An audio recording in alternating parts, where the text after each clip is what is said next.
IsDB in inviting ministers, policymakers, economy and finance leaders of its 57 member countries, as well as private sector chiefs, international development players and global partners for the 2023 IsDB Group Annual Meetings in the iconic city of Jeddah. Under the patronage of the custodian of the two holy mosques, King Salman bin Abdulaziz Al Saud, for yet another exhilarating high-profile assembly at a crucial moment where multifaceted crises are looming. An assembly that builds on the collective will to spearhead homegrown and climate-friendly progress sets the stage for a more resilient and sustainable development and forges lasting partnerships that fend off crises. To lead partnerships that pace up the move towards the UN Sustainable Development Goals, to better manage the present and better sustain the future for all. Join us in person and online for 4 days of proactive deliberations at the 2023 Islamic Development Bank Group Annual Meetings.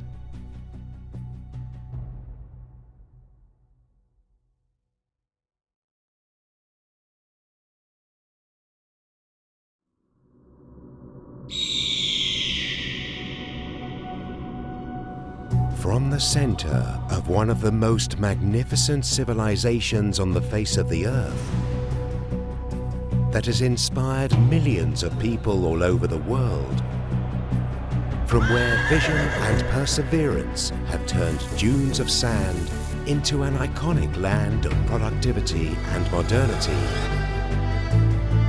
the Kingdom of Saudi Arabia, the birthplace and headquarters country of the Islamic Development Bank, is actively supporting IsDB in inviting ministers, policymakers, economy and finance leaders of its 57 member countries, as well as private sector chiefs, international development players and global partners for the 2023 IsDB Group Annual Meetings in the iconic city of Jeddah. Under the patronage of the custodian of the two holy mosques, King Salman bin Abdulaziz Al Saud, for yet another exhilarating high-profile assembly at a crucial moment where multifaceted crises are looming. An assembly that builds on the collective will to spearhead homegrown and climate-friendly progress sets the stage for a more resilient and sustainable development and forges lasting partnerships that fend off crises. To lead partnerships that pace up the move towards the UN Sustainable Development Goals, to better manage the present and better sustain the future for all. Join us in person and online for 4 days of proactive deliberations at the 2023 Islamic Development Bank Group Annual Meetings.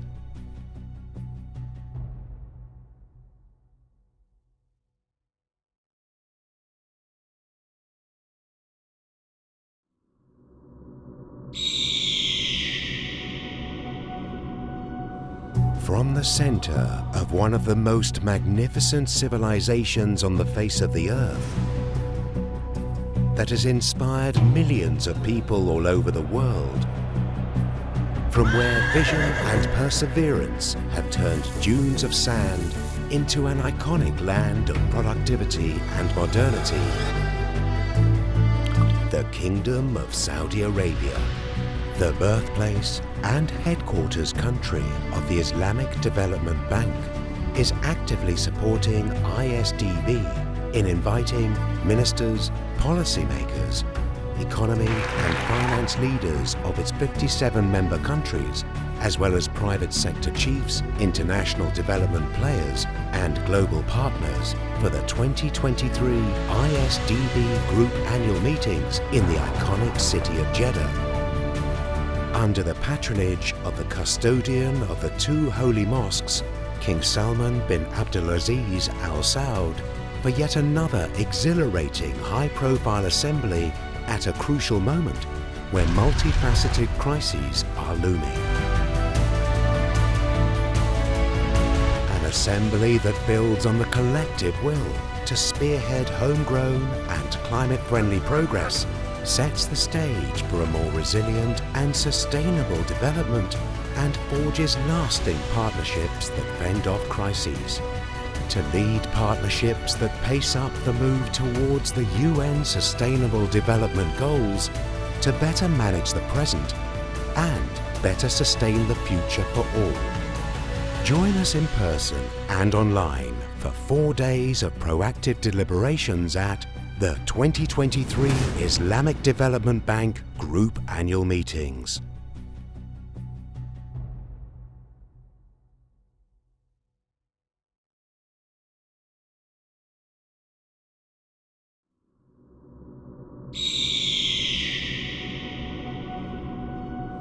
From the center of one of the most magnificent civilizations on the face of the earth, that has inspired millions of people all over the world, from where vision and perseverance have turned dunes of sand into an iconic land of productivity and modernity,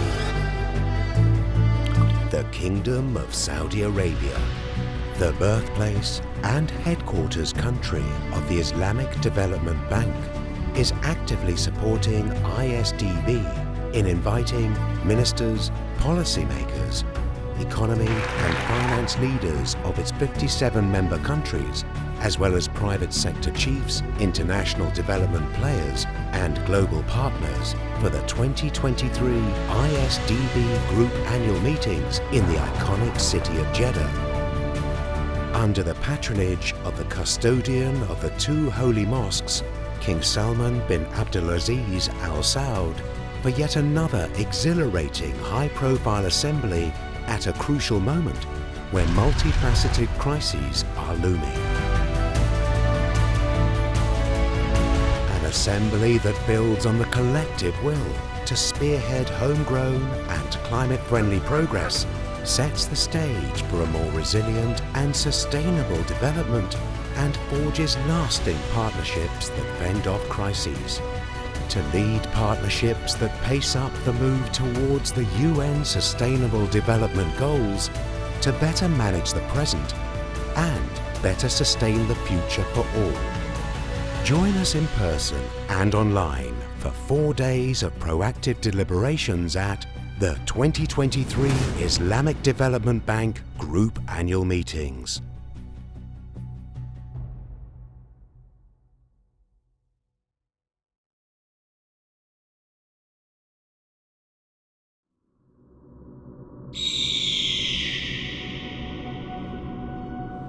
From the center of one of the most magnificent civilizations on the face of the earth, that has inspired millions of people all over the world, from where vision and perseverance have turned dunes of sand into an iconic land of productivity and modernity,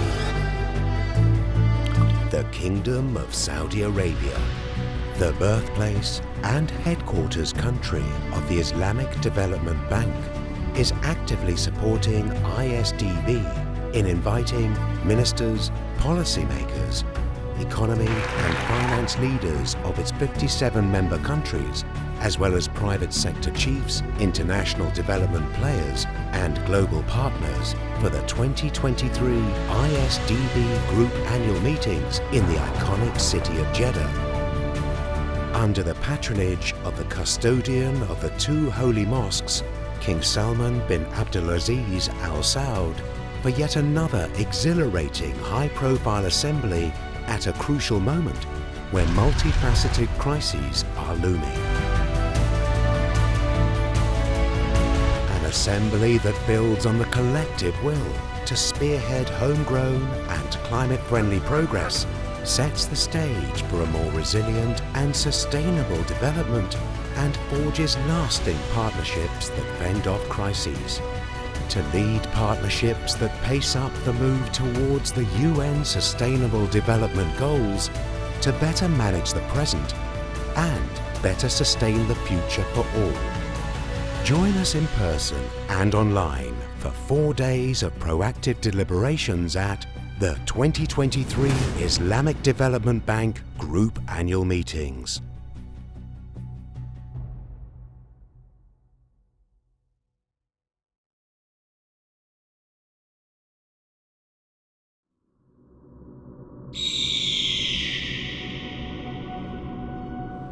From the center of one of the most magnificent civilizations on the face of the earth, that has inspired millions of people all over the world, from where vision and perseverance have turned dunes of sand into an iconic land of productivity and modernity, the Kingdom of Saudi Arabia, the birthplace and headquarters country of the Islamic Development Bank, is actively supporting IsDB in inviting ministers, policymakers, economy and finance leaders of its 57 member countries, as well as private sector chiefs, international development players and global partners for the 2023 IsDB Group Annual Meetings in the iconic city of Jeddah. Under the patronage of the custodian of the two holy mosques, King Salman bin Abdulaziz Al Saud, for yet another exhilarating high-profile assembly at a crucial moment where multifaceted crises are looming. An assembly that builds on the collective will to spearhead homegrown and climate-friendly progress, sets the stage for a more resilient and sustainable development and forges lasting partnerships that fend off crises.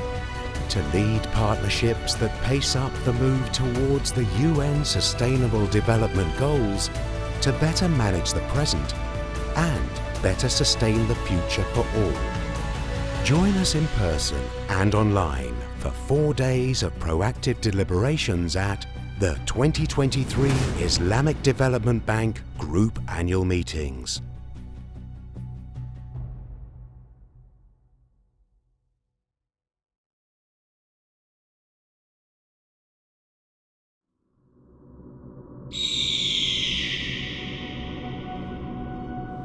From the center of one of the most magnificent civilizations on the face of the earth, that has inspired millions of people all over the world, from where vision and perseverance have turned dunes of sand into an iconic land of productivity and modernity,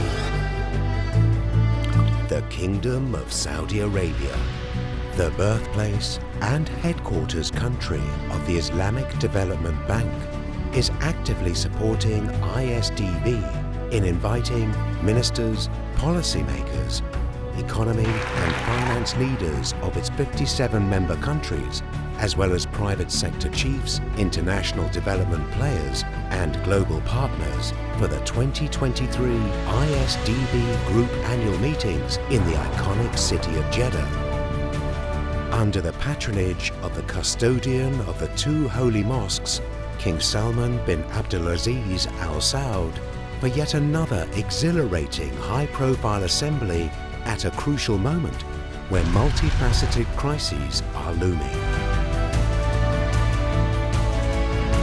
An assembly that builds on the collective will to spearhead homegrown and climate-friendly progress, sets the stage for a more resilient and sustainable development and forges lasting partnerships that fend off crises.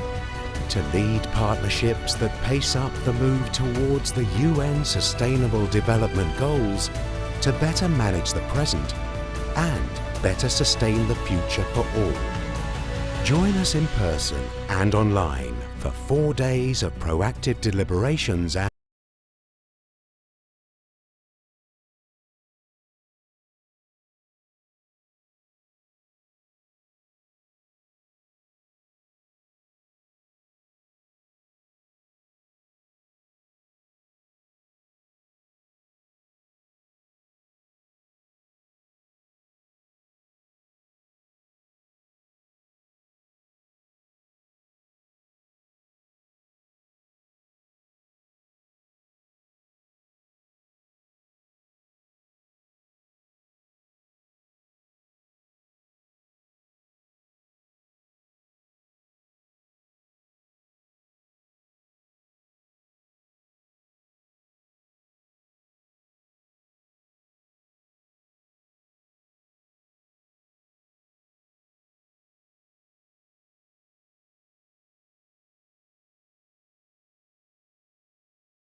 أعوذ بالله من الشيطان الرجيم ولنبلونكم بشيء من الخوف والجوع ونقص من الأموال والأنفس والثمرات وبشر الصابرين الذين إذا أصابتهم مصيبة قالوا إنا لله وإنا إليه راجعون أولئك عليهم صلوات من ربهم ورحمة وأولئك هم المهتدون صدق الله العظيم.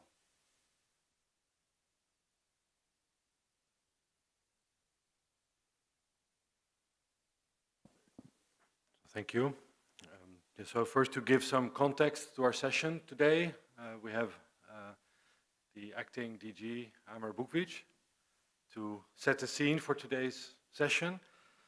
Just to mention that due to other obligations, after the opening remarks, he will need to go to other obligations. Thanks, Amar.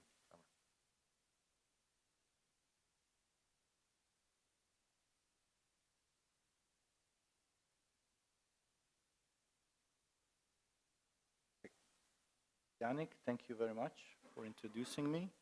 Excellencies, distinguished representatives, and ladies and gentlemen, Assalamu alaikum and a very good morning. Islamic Development Bank is pleased to convene this high-level panel discussion at this critical period when the world is still struggling with what we call triple C: climate change, conflicts, COVID-19 crisis. We keep the three C's, but we can add many more letters to it, like inflation, crisis of the international financial architecture, distribution channels, and so on. Member countries are currently facing a severe food crisis, which has been increased by various factors, including the conflicts, particularly the Russian-Ukraine war, climate change, and COVID-19 pandemic. The food crisis has resulted in a significant surge in food prices, with the cost of grains soaring by over 50% by the end year of 22. The crisis has had the most severe impact on the most vulnerable populations, particularly those living in fragile and conflict-affected member countries. Many of these countries are not only net food importers, but also face an increased vulnerability to price hikes, particularly those in East-West Africa, South and West Asia, and the Sahel region. These areas are already grappling with challenges of forced displacement, fragility, and conflicts that further exacerbate their susceptibility to the crisis. Out of 58 countries categorized as fragile globally by OECD, 30 of them are ISDB member countries. Moreover, 68% of all forced displaced individuals, which include refugees and internally displaced persons, originate from ISDB member countries. Additionally, 10 out of the top 12 refugee hosting countries are also ISDB member countries. Excellencies, distinguished representatives, ladies and gentlemen, in July 2022, the Bank Group approved a food response package called Food Security Response Program, amounting to $10.54 billion to support member countries by complementing their national food security efforts in averting the ongoing food crisis and strengthening their resilience in the near future. The Food Security Response Program is a bank group-wide response involving not only ISDB but also its entities: International Islamic Trade Finance Corporation, ITFC, Islamic Corporation for Development of Private Sector, ICD, Islamic Corporation for Insurance of Investment and Export Credit, ISEC, and Islamic Solidarity Fund for Development, ISFD. The ISDB Group Food Security Response Program has two tracks. First, immediate to short-term track, focusing on addressing issues of access, affordability, local availability concerning food, seeds, and fertilizers, and social protection in favor of most vulnerable sections of population. And second, medium to long-term track, focusing on addressing the structural determinants and drivers of food insecurity, low productivity and rural poverty, and strengthening the resilience of regional and national food systems. The bank has made significant progress on its food security response program, and we invite you all to support our member countries avert the ongoing food crisis. To alleviate the burden on refugees and internally displaced persons in member countries, the Islamic Development Bank has collaborated with its development partners, namely ISFD, SPARC,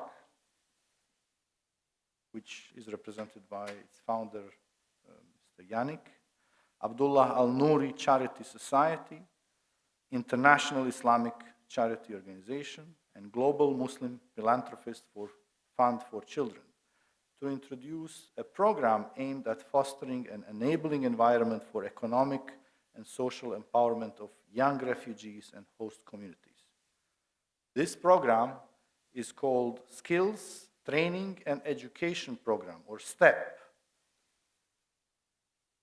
which is informed by ISDB previous expertise and accomplishments in the field and is designed to address the needs of the most vulnerable groups.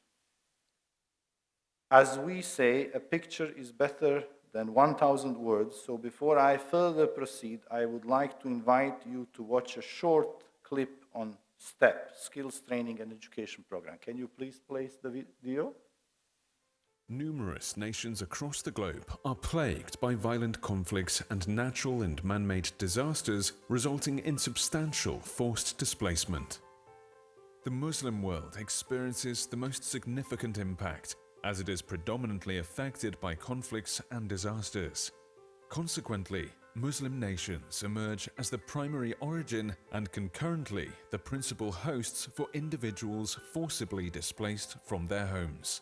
According to the 2020 report of United Nations High Commissioner for Refugees, UNHCR, 100 million people are forcibly displaced worldwide. Of those, about 70% originated from the Islamic countries, mainly from Syria, Afghanistan, Palestine, Yemen, and Somalia. The greatest challenges facing refugees and internally displaced persons, IDPs, is that they are facing the challenge of becoming last generation due to the lack of a decent opportunity for learning and the adequate skills required by the labor market that will help them sustain livelihood and integrate and contribute to the economies of the host countries.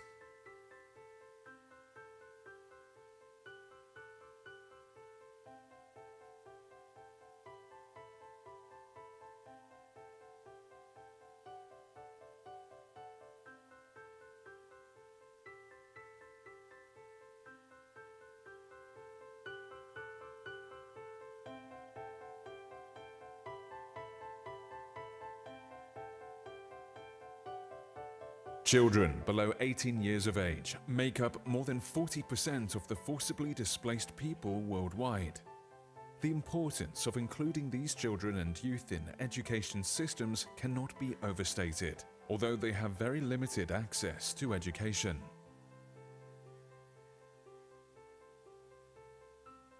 The confluence of these circumstances has galvanized the Islamic Development Bank, ISDB, to collaborate with its development partners in devising apt resolutions to this pressing situation with a view of relieving the burden of refugees and IDPs in ISDB member countries, MCs. ISDB developed a program that would foster an enabling environment for the economic and social empowerment of the refugees, IDPs and host communities, informed by its prior expertise and accomplishments in this area. the Islamic Development Bank and the Islamic Solidarity Fund for Development, ISFD, are launching the Skills, Training and Education Program, STEP, at the regional level. STEP is derived from the approved operational strategy and plan of the IsDB Fragility and Resilience Policy and Strategy.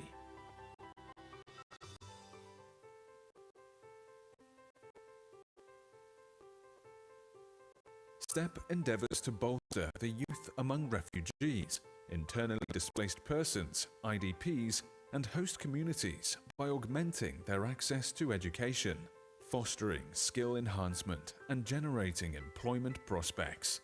These efforts initially aim to curtail poverty, ultimately transforming these individuals into an economic force, contributing to society as productive members rather than mere consumers.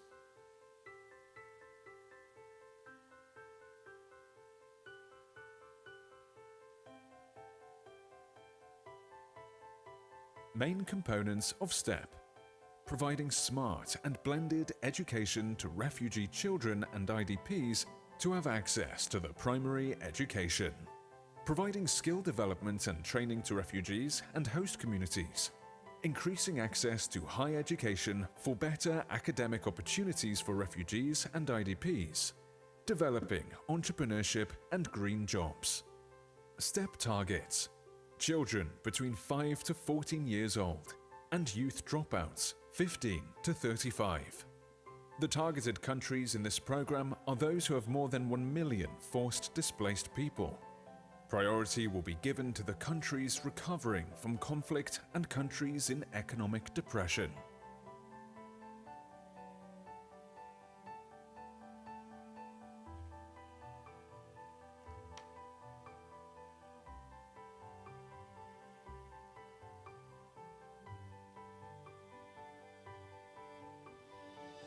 The program will be implemented within 5 years as of the approval date of April 2022.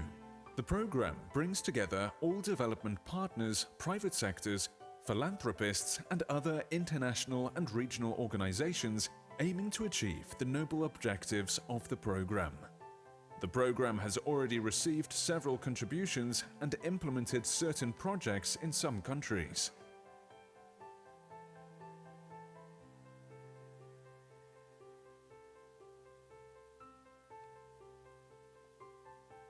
We have already started to bear the fruit of this program, as certain programs have already been implemented.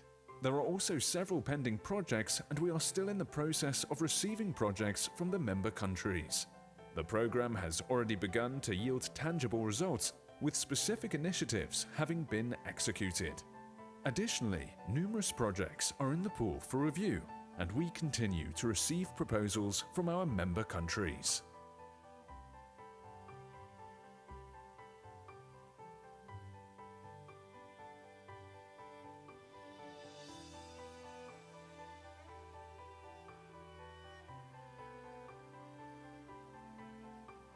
Through your unwavering assistance, we persist in extending benevolence and compassion to children and young individuals who have been deprived of their fundamental rights among the forced displaced and their host communities, enabling them to prepare for a flourishing future and to confidently face life's challenges. The Islamic Development Bank and the Islamic Solidarity Fund for Development, poverty alleviation arm in the Islamic world.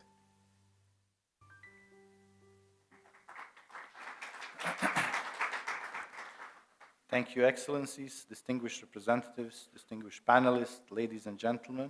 I am pleased to launch this side event, the Skills, Training and Education Program, which is a transformative initiative that seeks to empower young among refugees, internally displaced persons, and host communities. By providing access to education, skills development, and employment opportunities, STEP aims to alleviate poverty and cultivate economic forces out of these individuals.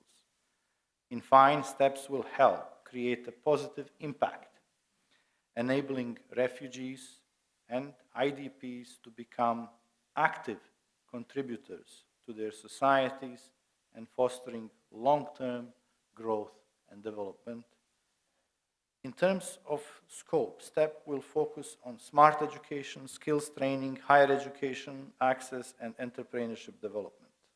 Excellencies, I am hopeful that at the end of today's discussion, we would have increased understanding of the magnitude of the food crisis in our member countries, increased understanding of various strategies, options, and solutions put forward by our member countries and relevant stakeholders to address the triple challenge of COVID recovery, climate, and conflict in context of food security. I would also like to express my gratitude to the organizers of this event, especially dedicated team from our GPP Directorate, the Economic and Social Infrastructure Department, and the Resilience and Climate Action Department. They have shown unwavering commitment and worked tirelessly to arrange this significant side event. So I'd like to welcome the distinguished speakers. We have world leaders in the area that will be talking in the panel today, being moderated by Dr. Yannick. I'm really looking forward to the proceeds. Since we are the annual meeting, we have every half an hour, we have another event that I would have to rush out, as Dr. Yannick mentioned, but we will be following up this proceeds of your discussion today because this is one of the most important priorities of the IsDB group. Thank you for listening.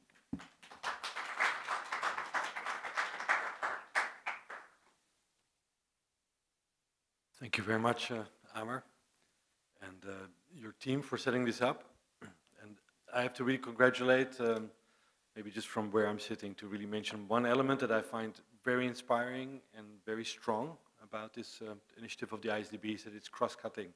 Member states, NGOs, especially local organizations, and really supporting localization of initiatives, all the way from philanthropy to the European Union support through Gulf support. So I think it's a unified effort to tackle a joint challenge. Let me then move to the panel, and I would like to invite all the panelists on our stage. As Amer mentioned, we have 5 very distinguished speakers from 2 international organizations and 3 from member state countries.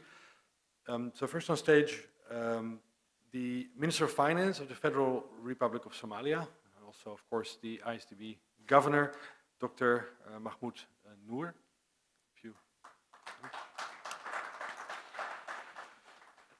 Then we have the Minister of Agriculture, Animal Resources and Fisheries for Burkina Faso, Minister Dr. Denis Ouedraogo. Then on the side of international organizations, I think a front-runner, the front-runner in dealing with the food crisis, from FAO, Dr. Abdul Hakim El Wer. From the side of UNDP, due to illness, there has been a change. We have now Jede Ukeke representing the UNDP here today. And last, certainly not least, from the Ministry of Environment, Water and Agriculture from the host country here, Saudi Arabia, Engineer Ahmed El-Anezi, please. I will join you down here.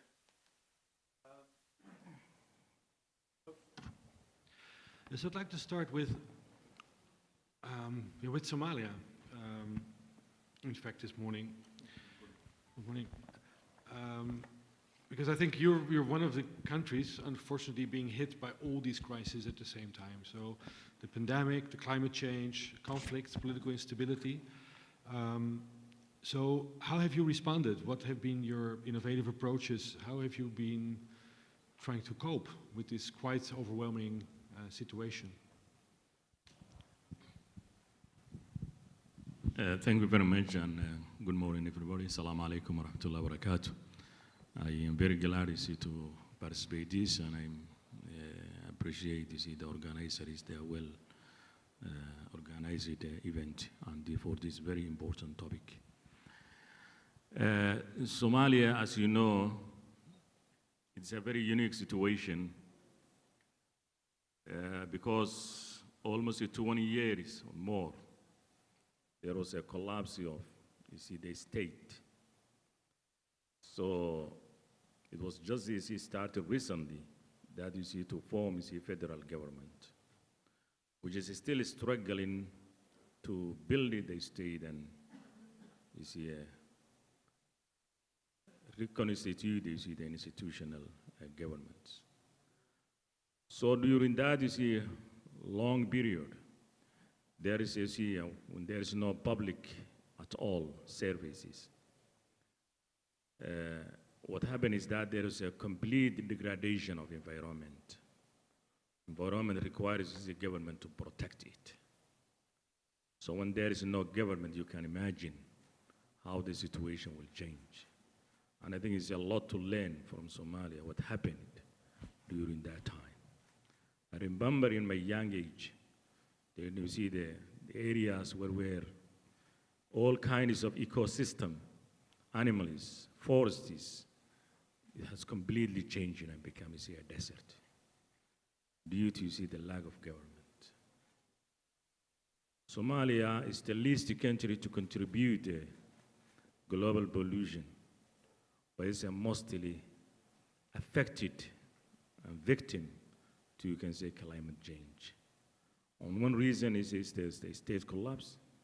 On the other hand, is, you can say, they see the change that is happening from the northern hemisphere. You see the pollution that's coming from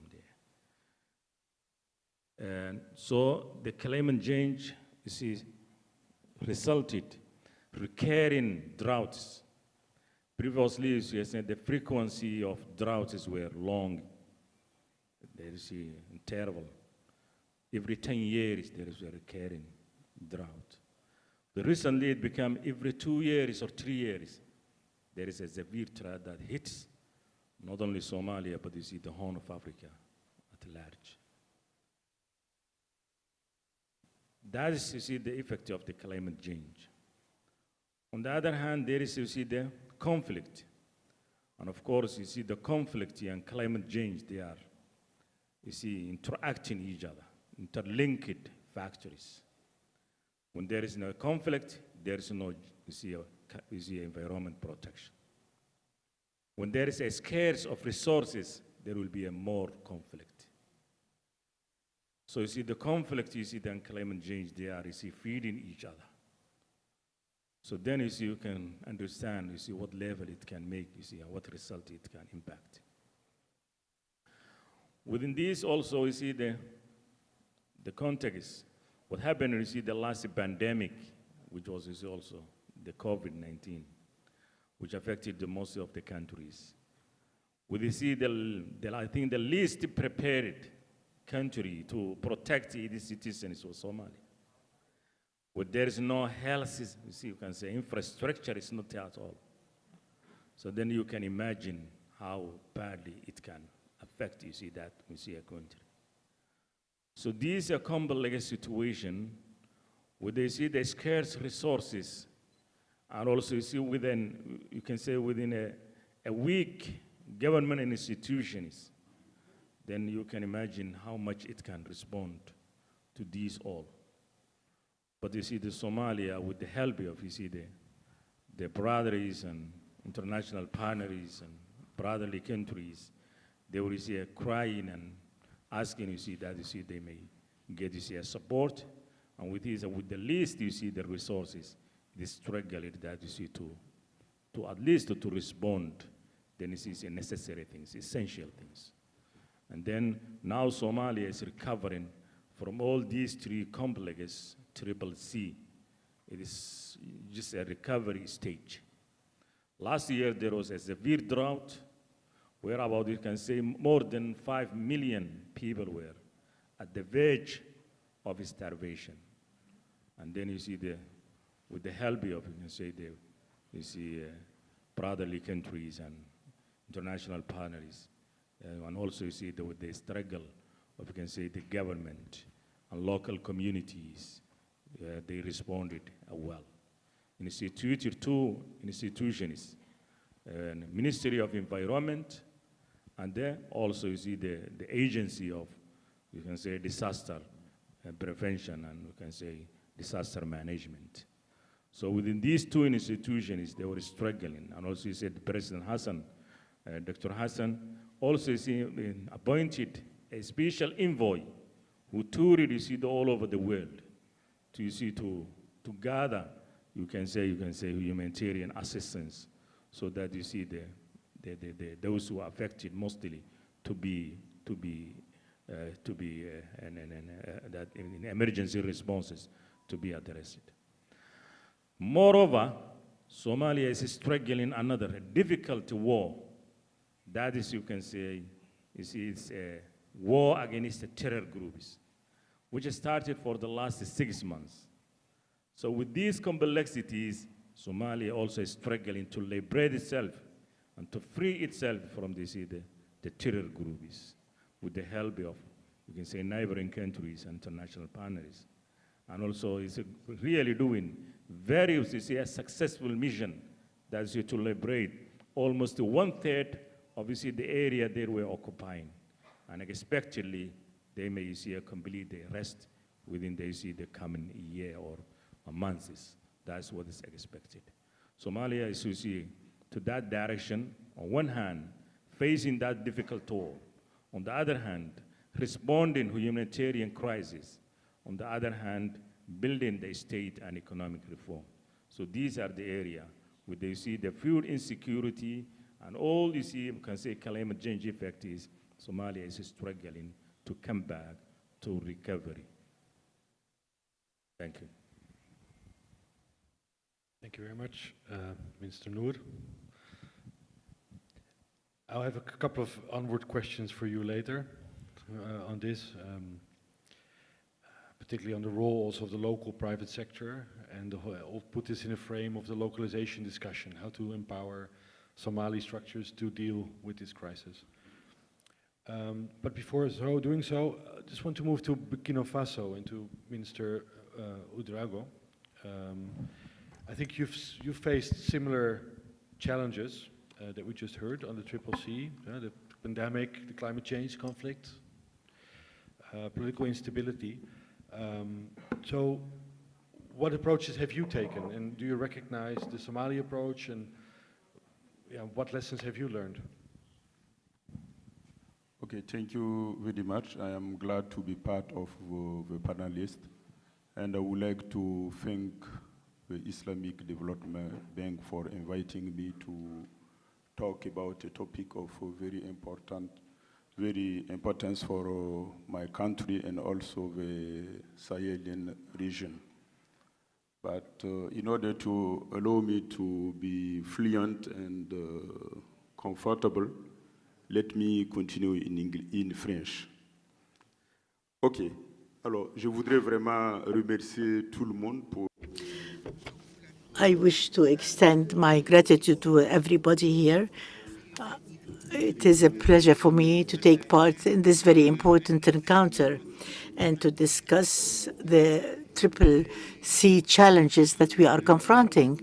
As been mentioned by my previous speaker, Burkina Faso is in an unprecedented situation since 2016, and this is due largely to all the different dimensions that have resulted in the situation in Burkina Faso. For instance, climate change, the different floods, the strong winds.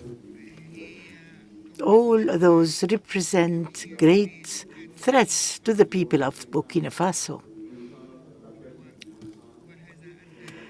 This has led to losing 250,000 tons of grain production, and this represents the 6th production area of Burkina Faso. In regards the COVID-19 pandemic, it had a big impact on the situation in Burkina Faso. And during that pandemic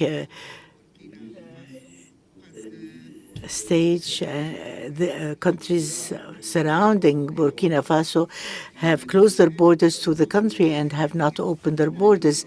They only opened the borders about a month ago, and this affected the production of Burkina Faso.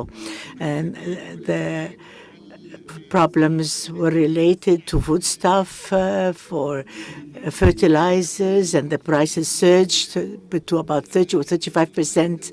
And also, in regards cattle production, we joined Benin and Togo in the difficulties that we have faced in our exports. The prices of that production just dropped to about 25%. As for the security situation, as you are fully aware, we are suffering from the horrid phenomena of terrorism. About 2,000 persons were displaced, and that represents about 10% of the population in Burkina Faso. Some individuals have left the country, leaving behind all their possessions, their cattle, their houses, their machinery, their electric equipment. They were not able to produce anything. It was a big drop in foodstuff production in Burkina Faso. We faced a lot of problems in the field of marketing because some regions were unable to sell their products, because some of the regions in the country were unreachable due to the security situation prevailing in the country. And this is what I can say in general about the impact about the triple C challenges regarding the products of Burkina Faso, particularly in the agriculture field, which has suffered greatly from a situation unprecedented. Thank you. Questions later on how you managed to cope and are still continuing to cope with the ongoing situation. But before doing so, to get a perspective from international organization on the front line of the food crisis, FAO, Abdulhakim Elwar, you had to really, I guess, adjust your responses and innovate to deal with this conjunction of different crises at the same time. So what type of approaches and tools has FAO been able to deploy and is still developing to deal with this? Yannick, thank you very much. And Assalamu alaikum wa rahmatullahi wa barakatuh. Wa as'adallahu sabahakum jami'an. Welcome to all colleagues. Let me first thank the Islamic Development Bank for giving this opportunity, not just by invitation, but also giving the issue of food security the attention it deserves, given all the changes that we face in the world today. Allow me also to recognize the presence of my colleague from World Food Programme, Parveen, whom we work very closely at the FAO in addressing food security challenges. I would like to start from where His Excellency ended on Somalia and add to what he mentioned on the crisis that Somalia in particular contribute to less than 0.01 of the emission, total emission, global emission of the carbons, but bears the most and the highest impact of climate change. This is the 6th year in a row where Somalia goes through a dry season. And Somalia lives heavily on livestock. And we launched an appeal together with WFP and the League of Arab States for supporting Somalia on water harvesting to maintain their livestock and sustain the food security in an attempt to try and avoid a famine that would hit the country again. And it is a model where we take it to COP27 and we're taking it to COP28 that those who are responsible for causing the climate change has to bear the consequences of the impact of those who are victimized by the climate change. Now on food security, I tried in an attempt to simplify the model, and I stated this in a session that I participated in on the first day, but since we have excellencies here, it's a model that I specifically developed for the member states, especially for the ministries and policymakers. We deal with ministers of agriculture, food supply and trade, and economy, but also the ministers of finance are heavily involved because the mechanism and the ecosystem of the food security is very complicated. And whenever we try to explain by piecemeal to the concerned sectors, it's not always easily addressable. And I thought of putting together a simplified model, And it's interesting, when I was invited to this session, you used the triple C. I used a little bit more expanded model, and I call it the fours, the 4 acts. And the 4 acts are 4 A's, which form the pillars of any food security system that must exist in any country. They are challenged by 4 C's, and I would add 1 C to the 3 C's identified for this session. And the solutions can be addressed through addressing 4 T's. And this is where I got the acts, or the 4 acts modality. Allow me just to list them quickly, and then I wanted to just, within the time allocated, to explain each one. On the 4 A's, that are the pillars of any food security system, they are the food availability, the food accessibility, the food affordability, and the food adequacy. And those 4, on the food availability, the country must think carefully, where do they make food available from? Food can be available in stores, but if it is not accessible, you still have issues with food security. So making food available would have to split between how much you can produce locally and how much you need to import from outside. And this is where ministers of finance need to start working on where do we address it, at what time, how much storage capacity do we have? Do we buy at high prices time of the international market, or we buy at low prices time so we can store it and use it when it is needed? There's a lot of planning, and there are institutions that need to be set up in order to address just the availability of food. Now, that's not enough. Every citizen in the country has to have access to the food. And this is where the country has to work on the internal supply chain, the markets, the supply, the storage, especially the vulnerable communities in the rural areas. They have to have access to food. Food is not enough to be supplied within cities, which is almost most of the cases in our countries. It is the vulnerable ones that need to have better access to the food. The third component is the affordability. Here, where the ministries of finance work on the low income rates and introduce what we call the subsidies packages. I have to make the food available. There are countries where you have food available and it's accessible, but it's too expensive for the poor people to buy. It's not affordable. And then from our side, when we measure, why I'm saying this, the FAO and WFP and the UN system measures and monitors the achievement of the global development goal, the Sustainable Development Goal number 2 on zero hunger. And these are the indicators we're measuring. And when we say a country is still food insecure, and it can be one of the GCC rich countries, there must be something missing in that food security cycle. Food can be available and accessible, but it's not affordable. Now, what's the third component? And this is where most of the GCC countries, by the way, fail on our indicator measure. Adequacy is about the healthy diet. It's how much the food is healthy. And we don't measure it about how much food healthy diet is on the shelf and it's affordable. We go to the health department and measure how much obesity do you have? How much stunting cases do you have? And here where our fellows and colleagues in the GCC is on the high side.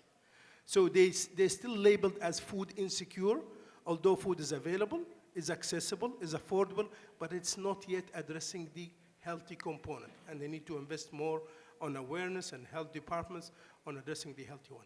The 4 challenges and the 4 C's are conflict, calamities, and this includes COVID, includes the war in Ukraine, includes the earthquake and the economic crisis. Climate is the third one. The fourth component I'm adding new is the consumer culture. Our waste and loss of food still measures at 30 to 40% today. We cannot talk of food missing for the 8 billion people on the globe, and we have 800 million people go every day to bed, if they have a bed, without food, when we are still throwing edible food up to 30, 40% in the garbage at the end of the day. And a good example is what you see here in the hotel. We really have to address and be more responsible.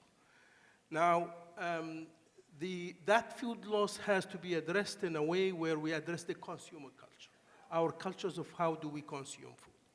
And we've seen a lot of changes and improvements, and this needs policy introduction, needs regulations. We've seen Spain after COVID introducing food loss law, and there are many countries that are addressing that. Those are the 4 C's. I would conclude by the 4 T's that governments and systems have to consider for addressing the challenges facing the 4As.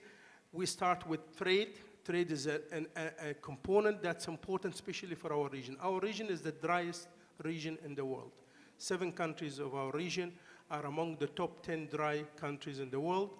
The per capita share of water, fresh water, in our region is less than the 10th of the per capita share worldwide. Now that's faced with another challenge. Our population increase is double than the average worldwide, which means we have more demand and we have less resources. So there's less resources to produce food, but there's more and more increasing of the population. And these are 2 contradictory challenges that we really need to address. What does that mean? Means that we will never be able to produce our own food. We can produce 20, 30%. We do our best to reach 50%, but we shouldn't do it. And we shouldn't try it because we're basically exploiting our resources. That leads to the second T, and that's technology. We need to invest in technology because we cannot continue producing our food the same way. I've seen still, I'm based in Cairo, covering the whole Middle East, North Africa region, about 20 countries on food and agriculture. And we still use flood irrigation. Flood irrigation basically wastes 40 to 60% of our water resources. And we still use it today. And that is something that where technology for irrigation, but also for production, hydroponics, and many others because of the land challenges. The third T is the tapping on local resources. We need to maximize our local resources by looking what is the best options we have to produce maximum that we can do in our food by supporting the, and this is one of the subsidies analysis that we have in some countries. It's better to introduce subsidies at the input of agriculture cycle than the output of products. Some of the countries still subsidize bread and wheat after production. The subsidies should go to the farmers and the small farmers to be able to produce at less cost and has a higher impact. And the last T on the 4 Ts of technology, trade, and tapping on local resources is the trends of our culture for consumption of the food that we have to build within our communities. Now, in addressing those triple C or 4 Cs with those 4 Ts, there are institutions needed. And His Excellency mentioned Somalia. Why conflict? And today, our latest report that just was published 2 months ago, SOFI, which is the status of food insecurity in the region.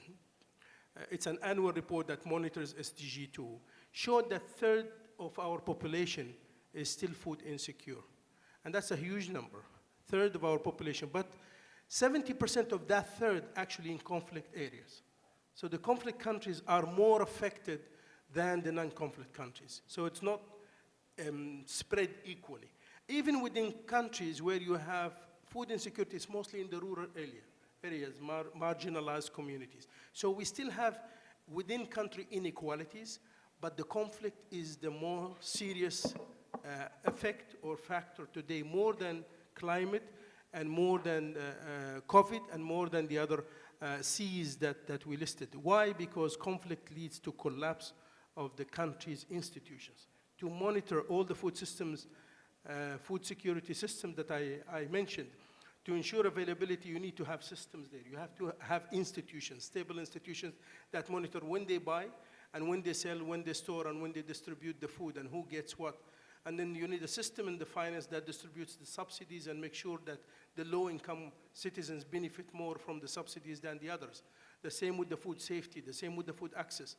Now, in a conflict situation, and we have Yemen, we have Somalia, you start seeing a collapse of those institutions, either because of no capacity, or they don't have the means for them to fulfill their duties, or the lack of the legal framework for them to operate.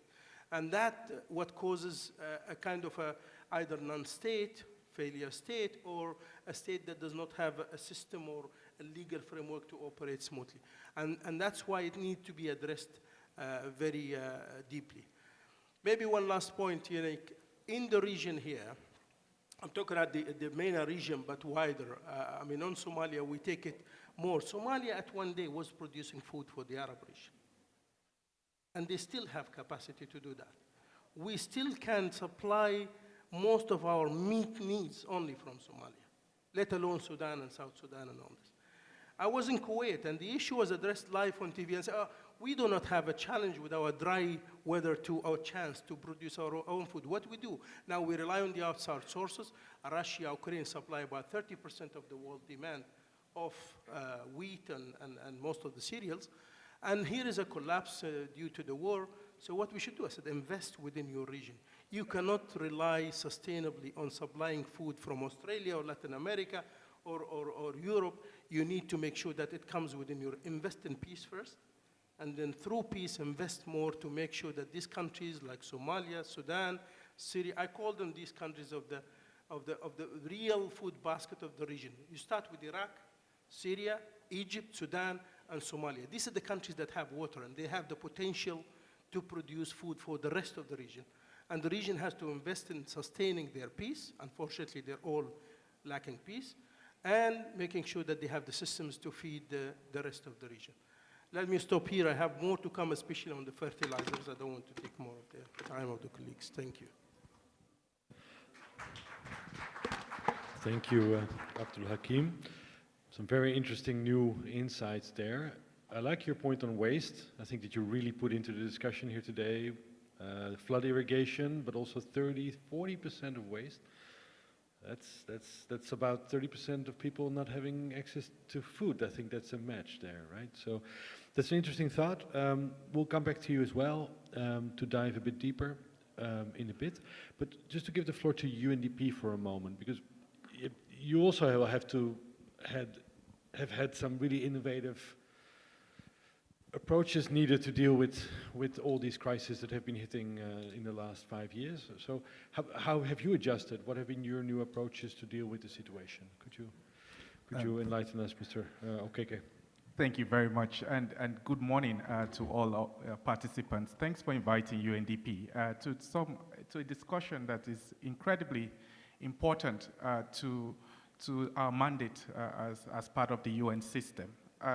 I think I would start off from where Dr. Hakim left off. If the assumption is that we, as an international system, comes to the consensus that conflict and insecurity is the main driver for food insecurity, I think that is really an important starting point. Then what are we doing about conflict? I think that's the first thing I would like to state. And here, UNDP, just 3 years ago, started working with the African Union to establish what we call the Regional Stabilization Facility, both in the Lake Chad Basin, but in where we call the Leptako-Goma Authority region, which is the triangle between Burkina Faso, Niger, and Mali. And the stabilization facility we're referring to here departs from the security approach. So it's not so much about military intervention. It's more about helping and enabling communities to recover from conflict. And how do we do this? In 3 ways. First, we promote community security, we provide basic services, and we provide basic infrastructure. Because it is only when you have that foundation that you can begin to think about promoting sustainability. Now, the second point which I would want to make is congratulations to the Islamic Development Bank for the initiative on STEP. I do think if there's one outcome from today's conversation that we should leave this room with, is that we should make sure we associate STEP with investment in borderland communities. Why do I say this? In borderland communities in Africa alone, we currently have about 270 million people living in borderland communities. And most of these communities are often the most impoverished.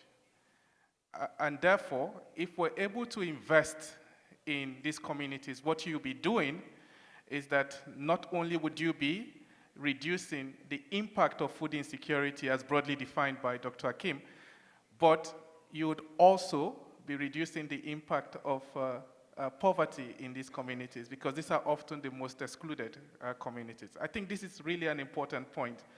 And it is based on that recognition that the African Union, as well as the UNDP, established the Africa Borderland Center just 2 years ago, because we would now need to invest in borderland governance. I think, again, this is my recommendation.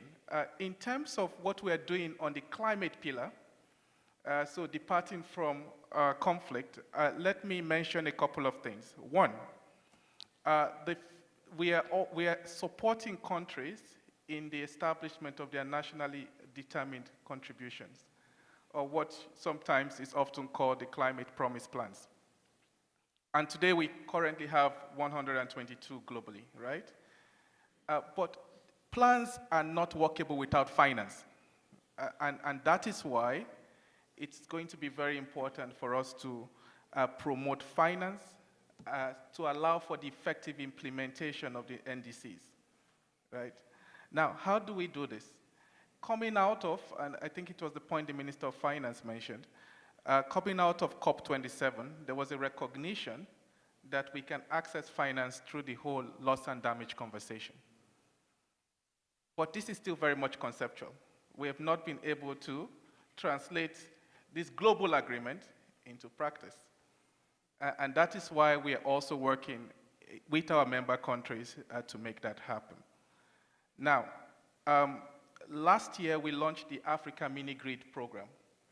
The Africa Mini-Grid program is supposed to establish over 100,000 solar battery mini-grids in 21 countries. And I think this is such an important initiative. That we're working with the African Development Bank, and we call on, of course, hopefully the Islamic Development Bank to come on board on this. The last point I would want to make is water resources. I think if we're looking at addressing climate change, if we're looking at addressing food insecurity, we cannot suspend the importance of water sustainability. And again, UNDP is committed to take advantage of what we're describing as groundwater facilities. So just a couple of years ago, we established and we now have capacities to take advantage of the water resources that we have, starting with the Horn of Africa. So our intention is to establish the groundwater facility that would allow for us to ensure sustainability in terms of water management. I can explain that a little bit more in subsequent questions, but thanks for the opportunity once again. Thank you very much, Mr. Okeke. With further food for thought, and again, the reiteration of the loss and damage agreements, and let people pay that caused the damage, for the damage now being caused in affected states, especially fragile states. I think it's a very good point being made over and again. Then I want to go to Saudi Arabia, to the host country here, and to engineer Ahmed El-Anesi.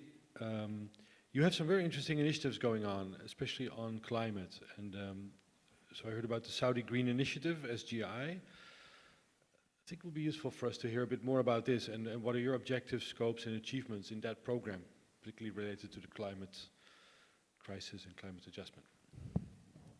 Bismillah ar-Rahman ar-Rahim. Assalamu alaikum, and thank you very much to give the opportunity to shed light and also to give you overview about the most ambitious initiative in the region, Saudi Green Initiative, which it was announced by His Royal Highness in 2021. Well, I'll go here in this initiative. We will address a lot of major steps that we have done, and also the objective and the focus, and what will be also the next step for to be also share the knowledge with other member countries, especially in the region. So Saudi Green Initiative, it's aimed to improve the quality of life and focus in the 5 key aspirations. So I'm a guy that I'm always presenting, so I would love to give a presentation, but sometimes it's really difficult to be in the panel. So one of the key aspirations is so increasing the share of the clean energy, which is very important, and also reducing the greenhouse emissions, increasing the vegetation covered, and combat the desertification, especially in our region that we are suffering from the desertification. Also the climate changes and a lot of that's affecting often the food security in general. and conserve the biodiversity and ecosystem, and also transition to the circular economy, and try also to reducing the waste in general and utilize the resource. So the Saudi Green Initiative also has two tracks, energy and the climate change track, as well as the environmental track. So my focus will be in the environmental. So the SGI aims to reduce 278 million tons of carbon emissions, and also planting 10 billion trees, and which equivalent to restore 40 million hectares, and raise the percentage of the protected area to be 30% from the total land and marine lands and KSA. The most important initiative that planting 10 billion trees, because most of you knows that we have a very difficult and the water resources in general. We don't have any rivers, we don't have any, and also the rainfall generally we consider it's one of the driest country, and we have average of it's close to 100 ml per year in the average in the whole KSA. So we put some of the limitation and some of also to sustainably planting those 10 billion trees. So one of them using the native plants. So we make sure that the native plants it's adapted, and also it will be used. And luckily we have more than 2,000 type of the species in Saudi Arabia, in general 3 type species, and those species that it could survive in other weathers. And using the renewable water, we will not use any groundwater and desalination water, so capitalize a lot on the renewable water, treated water, and also water harvesting, especially in the mountain terraces and others, and maintaining the ecological balance that we don't want it to affect the environment in general. So by planting trees, so we want to maintain the ecological balance. And so far, more than 600 million trees it's been pledged by different entities and government and private sector. So till 2040 or 2035, sorry. So most of those trees to be planted in the urban greening, that's what we call, to improve the quality of life, to reduce the temperature also, and it will be also giving more opportunity for people to practice sports and other, and in the environmental domain. So all the implementation in the environmental domains, we have forests in Saudi Arabia, and luckily we have around 1.5% of our area. It's a forest, especially in the mountain forest. We have a wadi forest, and we have mangrove forest, and we have rangeland. It's around 70% of the Saudi Arabia's rangeland. So we have a lot of opportunity. Even we are a difficult country, we still have opportunity. And the third domain, it's agriculture. Domains that you capitalize also in the agriculture, that for the food security, especially in the mountain terraces, that we have a lot of terraces. It's been built thousands of years, some of them. So now we want to rehabilitate them and to restore them, and using them for planting agriculture, that it will also improve the food security, especially in this difficult world, and also to eliminate any conflict from the source of the food supply. And the other domain is beside the highway and also the railway, that's to protect the sand movement and also the sand encroachment, especially during the summer, because also we face a lot of difficulty from the sandstorms. So this is in general so far what we are around so far since the announcement of the initiative. We planted around 30 million trees or plus. That's from different, and actually even we try to introduce the concept, it's growing trees, it's not planting trees, because growing, that's we want it to be sustainably planted. It's not only plant trees that it will not sustainably. So we are looking for sustainability. So one of our objective also to achieve our goal by protecting the existing trees and also give the nature a chance to help and to naturally grow the trees by protect them and remove a lot of pressure, because we have also it's really difficult land, because around 70% of our rangeland has been degraded because a lot of factors, one of them climate change and others overgrazing and human intervention. So we try to also to remove a lot of the pressure in the land, that we will give the chance that the land it will help, and also it will be normally growth. So in general, this is the what we are doing in the SGI, and in the same times we are beside what we are doing now, we set up a master plan, because we want also, it's not only planting, study all the facts. So we have a master plan for greening. So this master plan, we invited a lot of international organizations and scientists and SMEs from all over the world, and we conduct a comprehensive study using GIS and using also historical data, using ground truthing, and also research and innovation to help us setting the master plan, and also give us the most of a suitable solution that we will sustainably plant those trees. So that's we have a science. We have also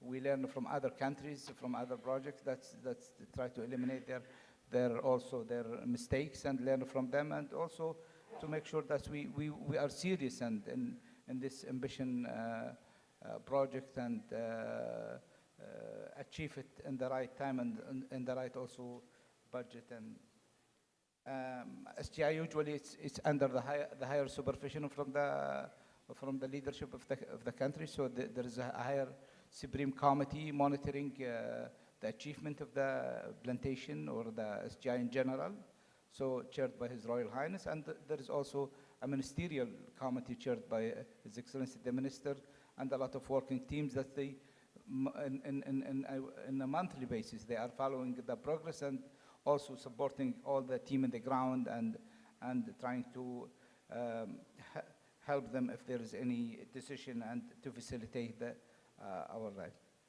So this is in general what we are doing in the SGI so far. And if you wanted to, I could continue with the MGI, or we could leave it to another question.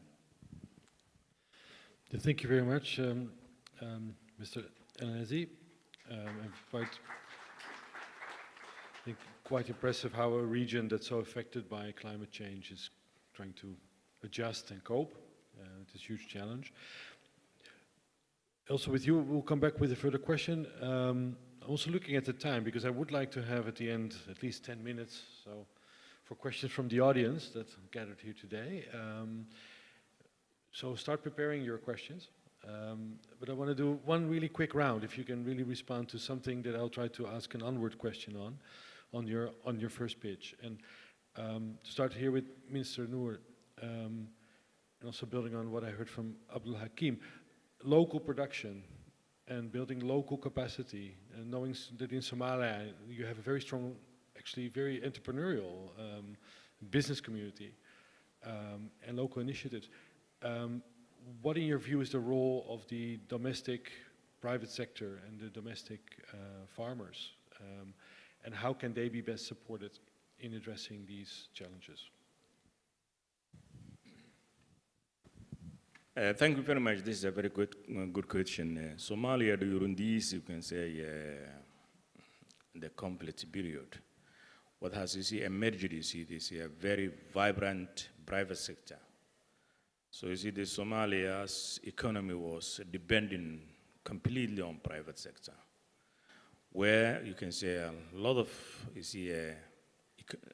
service economy has emerged, whether it is a transport or telecommunication, or you can say small industries, or trade, where you see the Somalia, most of them are in trade, and they are traders. And because of, you see, the location of Somalia, which is, you see, the gate to Africa, this have a long coast, you see, 3,300 or more kilometers in the Indian Ocean and, you see, the Red Sea. You see, it is a trade area, trade zones, very strategic trade zones. And Somalis, by nature, they were entrepreneurs, not only in Somalia, but even, you can say, the regional countries. So therefore, you see, Somalia has, you see, you can say, established private sector, specifically in the telecommunication, is a well-developed. Now you see the Somalia, you see a region where even the government, you see, they pays, you see, in salaries, you see, a mobile money, where you see even, you can say, the workers in remote areas, or soldiers fighting, you can say, in the border, you can get, you see, his salary through just the mobile, sending, you see, his salary through mobile. So that is well sophisticated in that direction.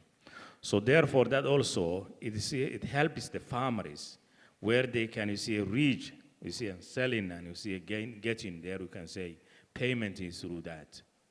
But you see, the most challenging thing is that the area, the fertile areas and agricultural areas mostly occupied by the terror groups. And mostly affected drought areas that we see the region is agricultural area. And Somalia, as you see, I mentioned, it has, you see, a lot of, you see, potentialities in agriculture. About 9,000, you see, hectares are, you can say, arable land. You see, so with, I mean, you see, it can be cultivable. But about, you see, only 10% now, you see, is functional. So therefore, you see, it has a lot of potentialities. It has a lot of potentialities in, you see, a blue economy, where you see it has a rich resources, marine resources. So you see, that area also, it can be developed. Now you see the business people, they are intending, you see, to that, you see, a productive sector. And not only you see construction or trade or see a service sector, but you see also, you see, in production sector, they are also starting, as the bees is coming, and you see, developing gradually, they, you see, they are intending, you see, to invest in that area. And because Somalia has, you see, also, you see, a very diverse, you see, a diaspora all over the world, they are also intending to invest, you see, in their countries also, and coming back. So Somalia is encouraging, you see, to bring back, you see, that expertise and, you see, experience from the diaspora, and, you see, attract, you see, you can say, the investment. All, you see, legislative infrastructures are ready now, you see, for investment, you see, to invest in countries. And we are, you see, encouraging public-private partnership system, where you see the governments and you see the private, they can share, you can say, and invest in their resources. So these are really where we can, you see, tackle, you can say, they see these food insecurities, or you can say, you see, even, you can say, other services. So Somalia is not that only, you see, a gloom, you see, for a long time, but it is, as I see, it has a hope, where you can say the resources, whether it's in the blue area, in blue economy, or agriculture, or livestock itself. Somalia sends to see the Arab countries or to the Gulf about, you can say, 4 to 6 million heads per year. So Somalia has, you see, about, you can say, 55 or 60 million heads, you see. I think it's become, you see, the highest, you can say, per capita, you see, for a 15 million, you can say, population. So it has this every potentialities to develop, you see these resources, you see, whether you see the maintaining the peace and stability. So I think it's the time where you see Somalia is directing to, you see, the completion, or you see the under HIBIC program, we are, you see, hoping that it can reach, you see, this year in November. So Somalia, you see, becomes, you see, with a moderate risky, so that it can attract, you can say, the investment is, and you can say, tackle these, you can say, I think it's a promise. The main important thing is the area to be invested is water. Due to, you see, the lack of a government for a long time, you see, and in the degradation of, you see, of the environment, you see, there is a rain, but the rain, you see, floods, you see, goes to, you see, to the seas. So always, you see, we face, you see, the river floods and something like that. So whenever you see the rain comes, so water catch up is very, very important, you see, to manage, you see, water resources. That's the area also it can be invested, and you see, and more importantly, the energy and interconnectivity of the region, and digitalization and trade routes. These are the area where we are going to invest in more, and you see, there is a lot of, you see, you can say, potentialities, and you see in that, you see, the zone, the region, or Somalia, you see, where you can say it is with a vibrant private sector. Thank you very much, Minister Noor, and good also to hear some hope and some potential that could be bringing solutions domestically. I just bring flag that we have another 15 minutes beyond 11, so we don't need to rush. So we're always going to stick to a Dutch schedule, but we have 15 more minutes. Then, moving onwards to Burkina Faso, Minister Ouedraogo, one of the elements that I want to ask on is that you're facing quite a high number of internally displaced persons. I heard it's almost 2 million, I think, who are internally displaced.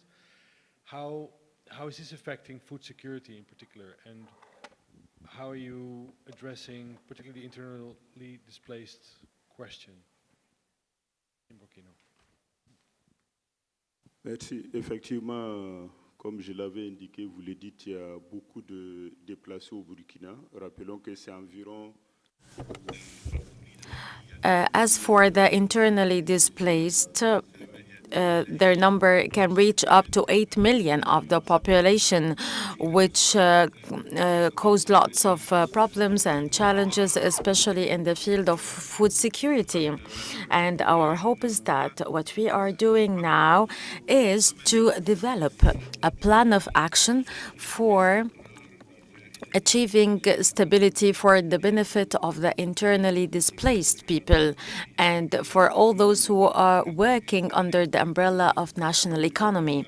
And this requires to target the affected people. Yes, there are large numbers of internally displaced people, but